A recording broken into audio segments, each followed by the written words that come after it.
Hello, এই তুই এখানে কি করতেছস? যেভাবে ছবি তুলে রাখতে হবে। শিট, দেখে ফেললো দেখি। এই তুই এখানে দাঁড়ায় দাঁড়ায় মোবাইলে কি করতেছিলি? কি হয়েছে চাঁদনি? এই ছেলেটা এখানে দাঁড়ায় দাঁড়ায় আমাদের ছবি তুলতেছিল। কি বলবো আপুকে আমি? ওই মিয়া, ও কি ঠিক বলতেছে নাকি? আরে ভাই কি বলতেছেন আপনি? আপুর কথা কেন বিশ্বাস করতেছেন? আপু তো ভুল ভাবতেছে। কি আমি ভুল ভাবতেছি? দে তোর মোবাইল আমার কাছে দে। এই যে দেখো। এগুলা কি? আর তুই কি আমাদের পার্সোনাল ছবি তুলছস কেন? হে বেটা, তুই আমার যে প্রশ্ন করছ, তুই কে? এই ছেলে, তোর তো ব্যবহার খারাপ। তুই আমাদের পার্সোনাল ছবি তুলতেছস, আবার আমার বয়ফ্রেন্ডকে জিজ্ঞেস করতেছস তুই কে? ভালোই ভালোই বলতেছি, তোর পরিচয় দে, না হলে পুলিশ কল দিব। ঠিক আছে, তাহলে আপনি পুলিশকে ডাক দেন, আমিও তাহলে জীবন ভাইকে ডাক দেবো এখানে। জীবন ভাইকে তো আপনি ভালো করে চেনেন, তাই না? যখন জীবন ভাই এখানে এসে দেখবে তার ছোট বোন একটা ফটকা ছেলের সাথে ঘুরতেছে, তখন আপনি তাকে কৈফিয়ত দিয়েন।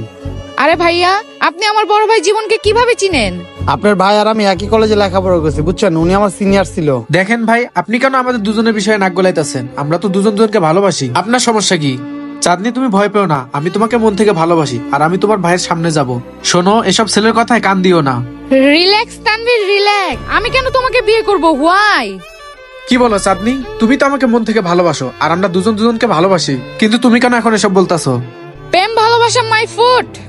আর তুই দেখতে হ্যান্ডসাম আছিস, মোটা আছিস, তোর কাছে আমি যখন যেটা চাইছি এবং তুই দামি দামি রেস্টুরেন্টে খেতে নিয়ে যাস, এর জন্যই তোর সাথে আছি। আর ভালোবাসার নাটক করছি, না হলে তোকে কবেই ছেড়ে দিতাম। 2 মাসের রিলেশনের জন্য কি আমার ফ্যামিলির মান সম্মান নষ্ট করব?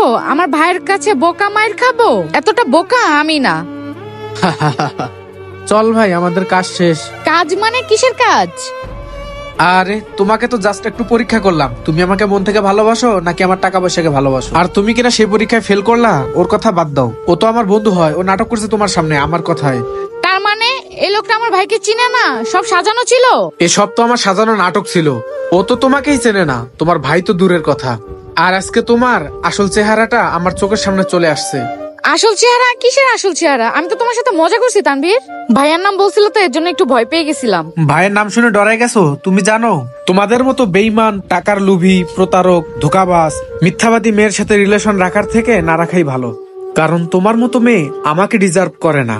আর তুমি টাকার পাগল, ভালো মানুষ পাওয়ার যোগ্য না। সারা জীবন তুমি যদি লোভী থাকো না, তাহলে ভালো মানুষ আর তুমি জীবনে পাবা না। আর বাই দা ওয়ে, তোর মতো মেয়েকে জ্ঞান দিয়ে আমার কোনো লাভ নেই, কারণ তুই টাকারই পাগল। বুঝতে পারছস? চলো নয়ন, দে আমার ফোন দে।